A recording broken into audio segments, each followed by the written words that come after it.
स्वागत है आपका इस वाईएमपी विचार कट्टे में। ये विचार कट्टा जो है अलग अलग विषय को लेकर विश्लेषण और विचार सामने महापुरुषों के विचार सामने रखता है।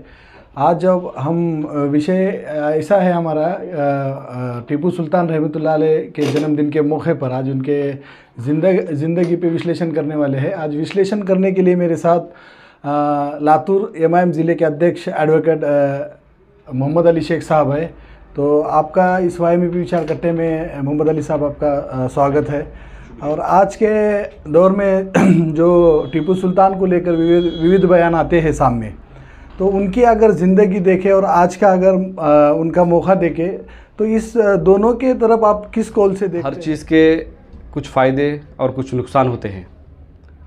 टीपू सुल्तान रहमतुल्लाह अलैह जब बादशाह थे उस वक्त हमारे मुल्क में डेमोक्रेसी नहीं थी, बादशाहत थी। और आज हमारे देश में डेमोक्रेसी है। कभी कभी ऐसा होता है कि हम डेमोक्रेसी को बहुत अच्छा मानते हैं, लेकिन उसके भी कुछ फ़ायदे और कुछ नुकसान होते हैं। वही वजह है कि जब टीपू सुल्तान रहमतुल्लाह अलैह अंग्रेज़ों से लड़ रहे थे, बहादुर शाह ज़फ़र अंग्रेज़ों से लड़ रहे थे, भगत सिंह, अशफाक़ुल्लाह ख़ान, गांधी जी, ये तमाम लोग जब अंग्रेज़ों से लड़ रहे थे, उसी वक्त कुछ लोग ऐसे थे जो अंग्रेज़ों के तलवे चाट रहे थे। उसी वक्त कुछ लोग ऐसे थे जो अंग्रेज़ों को अपना आका मान रहे थे, उनके एकदम वफ़ादार सिपाही अपने आप को कह रहे थे, वो लोग थे। अब हुआ क्या है, आपका सवाल ये था कि टीपू सुल्तान रहमतुल्लाह अलैह उस वक्त में उनके काम कैसे थे और आज उनका इतना उदय है और उनके ख़िलाफ़ कुछ लोग इतने मुखालिफत में क्यों हैं, यही सवाल है ना। तो सवाल यह है कि जो बहादुरों की औलाद थी आज वो बहादुरों को मानती है, और जो अंग्रेज़ों के तलवे चाटते थे उनकी जो औलाद है, अब उनके पास दिखाने को अच्छा तो कुछ है नहीं। तो अब उन्होंने एक काम किया है कि जो हीरो थे उनको विलन बताइए, और जो विलन थे या जो ग़ुलाम थे उनके तलवे चाटते थे अंग्रेज़ों के, उनको महान बताइए। बस इसी वजह से टीपू सुल्तान रहमतुल्लाह अलैह की लोगों को मुखालिफत हो रही है। वो कौन से लोगों को? जिनके पूर्वजों ने अंग्रेज़ों की ग़ुलामी की है या अंग्रेज़ों को अपना आका माने हैं। हम उनके वंश हैं जो अंग्रेज़ों के सामने सीना तान के खड़े हुए, जो अंग्रेज़ों के सामने अपनी जान की शहादत तो दी, लेकिन अंग्रेज़ों से हाथ मिलाना पसंद नहीं किया। टीपू सुल्तान रहमतुल्लाह अलैह एक सेकुलर ऐसे बादशाह थे। आज हम देख रहे हैं कि जो लोग गवर्नमेंट में, हुकूमत में हैं, जो लोग यहाँ पर राज कर रहे हैं, वो धर्मों के नाम पर, ज़ात के नाम पर राज करना चाह रहे हैं। जैसा कि आप देखिए उत्तर प्रदेश के आपको राजकारण को लीजिए, हमारे महाराष्ट्र के राजकारण को लीजिए, देश में दिल्ली के राजकारण को लीजिए, हर जगह पे आप देखेंगे कहीं पर कोई डेवलपमेंट की बात नहीं होती है। बात होती है अकबर रोड का नाम चेंज कर देंगे, उत्तर प्रदेश के कई ज़िलों का नाम चेंज कर देंगे, औरंगाबाद का नाम चेंज कर देंगे, उस्मानाबाद का नाम चेंज कर देंगे। टीपू सुल्तान रहमतुल्लाह अलैह जहाँ पर पैदा हुए, श्रीरंगापट्टनम, जब वो बादशाह थे तो वो भी नाम चेंज कर सकते थे। उत्तर प्रदेश का रामपुर जो है उसका भी नाम चेंज हो सकता था। यानी हमारे देश में हज़ारों हिंदू नाम हैं, लेकिन उन बादशाहों ने वो हिंदू नामों को कभी चेंज करने की कोशिश नहीं की, क्योंकि वो धर्म और जाति का राजकारण नहीं करते थे। वो सेकुलर लोग थे, बहादुर लोग थे, वो हक परस्त लोग थे। उसीलिए कुछ लोग उनका विरोध इसलिए करते हैं क्योंकि वो लोग उनकी औलाद हैं जो अंग्रेज़ों के तलवे चाटते थे। मेरा दूसरा क्वेश्चन ये है आपसे कि अल्पसंख्यक समुदाय भारत में दूसरे नंबर पर आता है, तो इनकी जो अल्पसंख्यक समुदाय इतना बढ़ोतरी है अल्पसंख्यक समुदाय में मुसलमानों की, मगर शैक्षणिक, आर्थिक और राजकारण में ये सब लोग पिछड़े हुए हैं। उसकी वजह और टीपू सुल्तान की ज़िंदगी में से आज के युवाओं ने उसको कैसे लेना चाहिए?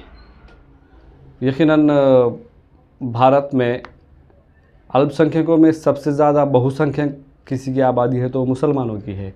और आपका सवाल बिल्कुल सही है कि एजुकेशन में, तालीमी मैदान में, माशी एतबार से और पॉलिटिकल, इनका गिराव बहुत ज़्यादा नीचे है। उसकी वजह क्या है और टीपू सुल्तान रहमतुल्लाह अलैह की ज़िंदगी से हमने क्या सीख लेना चाहिए? बहुत अच्छा क्वेश्चन है। सबसे पहली बात तो ये है कि मुसलमानों के पिछड़ने के पीछे बहुत सारी वजूहात हैं। तालीमी मैदान में हमारा पिछड़ने की वजह है, माशी एतबार से हमने पिछड़ने की वजह है, और पॉलिटिकल हमने पिछड़ने की वजह है। इसमें सबसे पहले अगर हमको अपने आप में तब्दीली लाना है, या टीपू सुल्तान रहमतुल्लाह अलैह की ज़िंदगी से हमको अगर कुछ सीखना है, तो कुछ चीज़ों को हमको फॉलो करना पड़ेगा। सबसे पहले तो ये है कि हमको हमारे बच्चों के एजुकेशन पे बहुत ज़्यादा ध्यान देना पड़ेगा। हमारे पास होता क्या है कि हम गैर ज़रूरी चीज़ों में तो बहुत ज़्यादा पैसा उड़ाते हैं, लेकिन जो चीज़ ज़रूरी है उसके ऊपर ख़र्च करने के लिए हम मजबूर हो जाते हैं। हमने गैर ज़रूरी चीज़ों पे पैसा खर्च करने के बजाय बच्चों के एजुकेशन के ऊपर जोर देना चाहिए। मज़हब इस्लाम में कुरान शरीफ की सबसे पहली आयत है जब जिब्रील अलैहिस्सलाम दुनिया में आए और रसूलुल्लाह सल्लल्लाहु अलैहि वसल्लम के सीने पर हाथ रखा और कहा कि इक़रा बिस्मि रब्बिकल्लज़ी खलक़ल इंसान मिन अलक़ इक़रा व रब्बुकल अकरम अल्लज़ी अल्लमा बिल क़लम। एक पूरी आयत है। तो इस आयत का मफ़हूम यह है कि सबसे पहली जो आयत आई कुरान शरीफ की वो ये है कि पढ़ो उस रब के नाम पर जिसने तुम्हें पैदा किया। तो सबसे पहली आयत कुरान शरीफ की हमको ये ज़ोर देती है कि आप तालीम को हासिल करो, और वही कौम जिसकी कुरान शरीफ ने पढ़ने पर जोर दिया वही कौम आज इतने पीछे है तालीमी एतबार से। तो उसके कहीं ना कहीं ज़िम्मेदार हम भी हैं कि हमने हमारे बच्चों की तालीम पर ध्यान नहीं दिया। और एक ही फील्ड है जहाँ पर हमको कोई रोक नहीं सकता या हमको पीछे नहीं कर सकता, वो हमारी क्वालिटी है। अगर हम हमारे बच्चों को क्वालिटी एजुकेशन देंगे तो उनको रोकना बहुत ज़्यादा मुश्किल हो जाएगा। उनको तरक्की करने से कोई रोक नहीं सकेगा, भले ही कितनी भी तासुब भरी गवर्नमेंट आ जाए, कितने ही तासुब भरे लोग रहे, फ़र्क तो पड़ता है उससे, लेकिन हमने भी हमारे तालीम पे ज़ोर देना चाहिए। तालीम, दूसरा माशी एतबार से हमको सुधरने के लिए कारोबार करना चाहिए। और पॉलिटिकल एक चीज़ है, पॉलिटिकल अगर हम पीछे हैं तो उसकी सबसे बड़ी वजह यह है कि अगर कोई नॉन मुस्लिम हमारे सामने आता है तो हम उसको आंख मूंझ के वोट दे देते हैं, लेकिन अगर कोई मुस्लिम आया तो हम उसमें ढूंढते हैं उसका पैजामा टखने से नीचे है, उसके सर पे टोपी नहीं है, उन्हें शिया है कि सुन्नी है कि बरेलवी है कि तबलीगी है। यानी हमको मुस्लिम अगर कोई आया तो फरिश्ता चाहिए, और गैर कितना भी गंदा आया, उसके शराब के अड्डे हों, उसका ब्यास का कारोबार हो, सारे हरामकारियों का उसके पास अड्डा हो, सिर्फ उसके पास पैसा भी है तो उसको हम आँख मूंझ के वोट दे देते हैं। तो इन तमाम चीज़ों के ज़िम्मेदार हम खुद हैं, और हम खुद जब तब्दील नहीं होंगे तो हमारे हालात तब्दील होने वाले नहीं हैं। तो मुसलमानों को अगर अपने हालात को बदलना है, इस देश के अल्पसंख्यकों को अगर अपने हालात बदलना है, तो उसमें गवर्नमेंट का भी बहुत बड़ा हिस्सा है कि इस अल्पसंख्यक मुस्लिम समाज को वो मेन स्ट्रीम में लाने के लिए कोई योजनाएं नहीं बनाते हैं। इनकी नीयत ही नहीं है हमारे हालात सुधारने के लिए कोई योजनाएं बनाएं, गवर्नमेंट की नीयत नहीं है। अगर कोई हिंदूवादी संगठन या मजहबी संगठन अगर इस चीज़ का विरोध करते तो हम मान लेते थे, लेकिन गवर्नमेंट की ही नीयत नहीं है। अब देखिए, महाराष्ट्र में मुस्लिम रिजर्वेशन और मराठा रिजर्वेशन की बात कही गई थी। जब वो मामला कोर्ट में गया तो कोर्ट ने मुसलमानों के रिजर्वेशन को वैसे ही रखा कि मुसलमानों को रिजर्वेशन दे सकते हैं, क्योंकि इनका एम्पेरिकल डेटा है, इनमें मुसलमानों में तालीमी, माशी और पॉलिटिकल बहुत ज़्यादा पिछड़ापन है। कोर्ट ने बोला कि इनको रिजर्वेशन आप दे सकते, और कोर्ट ने मराठा आरक्षण को डिनाई करा देने से कि इनको नहीं दे सकते। अब ताज्जुब की बात यह है कि कोर्ट ने जिसको बोला दो, उसको रिजर्वेशन देने के ताल्लुक से किसी के कान पे जू नहीं रेंगती, कोई इसके बारे में सोचता भी नहीं, बात भी नहीं करता। लेकिन जिसको डिनाई किया उसके लिए मीटिंग पे मीटिंग होते हैं। हम मराठा समाज के आरक्षण के मोर्चों में मुसलमान हर जगह पर साथ था, हम साथ हैं, लेकिन सवाल ये पैदा होता है कि मुसलमानों की इतनी ज़्यादा तालीमी, माशी और पॉलिटिकल हालत बिगड़ी हुई है, उनको जब कोर्ट भी बोल रहा है रिजर्वेशन दो, तो गवर्नमेंट की नीयत नहीं है हमको रिजर्वेशन देने की। तो यकीनन जो भी गवर्नमेंट हैं वो हमारे ताल्लुक़ से उनकी सोच अच्छी नहीं है, लेकिन ऐसे हालात में हमको क्या करना है, हमको जितनी हमारी तादाद है कम से कम उतना हमारा रिप्रेजेंटेशन असम्बलियों में होना चाहिए, महापालिकाओं में होना चाहिए, नगर पालिका में होना चाहिए, पंचायत में होना चाहिए, पार्लियामेंट में होना चाहिए। जितनी तुम्हारी आबादी है उतना भी अगर तुम्हारा रिप्रेजेंटेशन है तो वो रिप्रेजेंटेटिव तुम्हारे एजुकेशन के लिए, तुम्हारी माशी हालत सुधारने के लिए, तुम्हारा पॉलिटिकल मुस्तकबिल संवारने के लिए वो कोशिश करेंगे। सबसे बड़ा मुसलमानों के पिछड़ने के पीछे का राज खुद मुसलमान है। मुसलमान अपने लोगों को चुन के देता नहीं है। अगर मुसलमानों को टीपू सुल्तान रहमतुल्लाह अलैह की ज़िंदगी से अगर कुछ सीखना है तो सबसे पहले ये सीखना है कि टीपू सुल्तान रहमतुल्लाह अलैह बहादुर थे। बहादुर थे वो हक से कभी मुंह नहीं मोड़े। उन्होंने अंग्रेज़ों के सामने, इतनी बड़ी फ़ौज के सामने शहीद होना पसंद किया, लेकिन अंग्रेज़ों के साथ हाथ मिलाना पसंद नहीं किया। आज मुसलमान किसी से भी हाथ मिला ले रहा, ये बोल रहा कि मजबूरी है, हालात वैसे नहीं है। तो हालात के सामने ढेर हो जाना ये मुसलमान के लिए जेब नहीं देता मुसलमान को। तो टीपू सुल्तान रहमतुल्लाह अलैह की ज़िंदगी से हमको अगर कुछ सीखना है तो सबसे पहले बहादुरी सीखना है। दूसरा, मज़हब इस्लाम ने जिस चीज़ पर जोर दिया उस चीज़ पर हमको अमल करना है। बच्चों को एजुकेशन अच्छा देना है। इन तमाम चीज़ों को अगर हम फॉलो करते हैं तो इंशाअल्लाह ताला वो दिन दूर नहीं। अब देखिए हमारे महाराष्ट्र का बजट क्या है। महाराष्ट्र का बजट क्या है, अल्पसंख्यकों का बजट क्या है महाराष्ट्र का। और वही अगर आप देखेंगे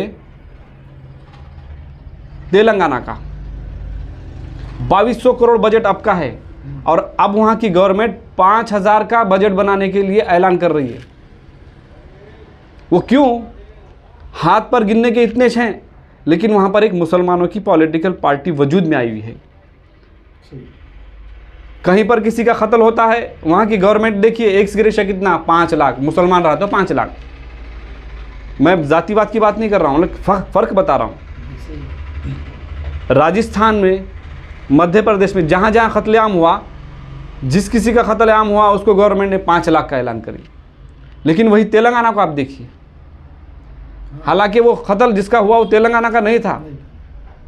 कत्ल तेलंगाना का आदमी का हुआ, लेकिन कत्ल तेलंगाना में नहीं हुआ था। लेकिन उसको कितना एक्स ग्रेशिया, उसकी बीवी को नौकरी, उनके बच्चों के एजुकेशन का पूरा फ्री ऑफ कॉस्ट। तो ये सिर्फ़ और सिर्फ मुसलमानों की रिप्रेजेंटेशन की वजह से है। मैं यहाँ पे पार्टी का प्रचार नहीं कर रहा हूँ, मैं ये बोल रहा हूँ कि मुसलमानों ने अपने नुमाइंदों को, ऐसे नुमाइंदों को पार्लियामेंट में, असेंबली में, महापालिकाओं में भेजना चाहिए जो उनके लिए बेबाक तरीके से गरज सकते हैं। तो अगर मुसलमानों ने इन चीज़ों पे अमल किया तो वो दिन दूर नहीं कि हमको किसी के सामने रोने की ज़रूरत नहीं पड़ेगी। आप अगर देखेंगे कि सिर्फ हम अगर माशी एतबार से, गुजरात में करोड़पति मुसलमान था, लेकिन रात का करोड़पति मुसलमान सुबह का रास्ते पे घूमता हुआ भिखारी नज़र आया। वो क्यों?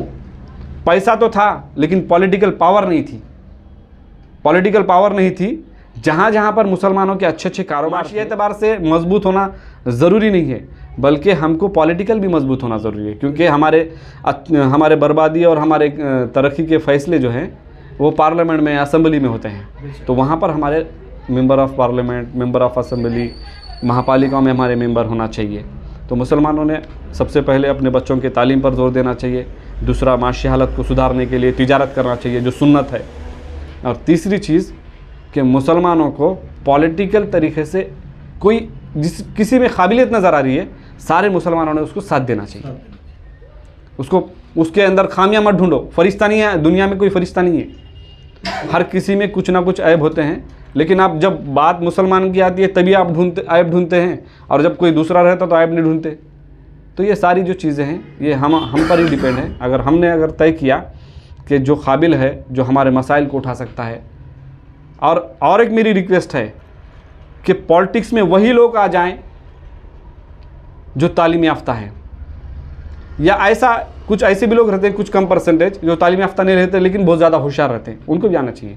लेकिन कोशिश ये होना चाहिए कि तालीम याफ्ता लोग हो, क्योंकि जो रहबर हो अगर वो अंधा रहेगा तो हमको खड़े में ले डालेगा। तो रहबर जो है वो अच्छा काबिल हो, तालीम याफ्ता हो, दयानतदार हो, ईमानदार हो। इस तरीके से अगर हम मुसलमानों में अगर किसी को आगे बढ़ाते हैं तो इंशाअल्लाह ताला मुसलमानों के तमाम मसले हल हो सकते हैं।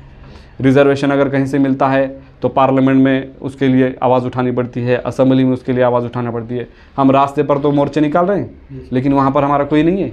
वो मोर्चे 4 दिन में ख़त्म हो जाते हैं, वहाँ पर हमारी बात पहुँचती नहीं है।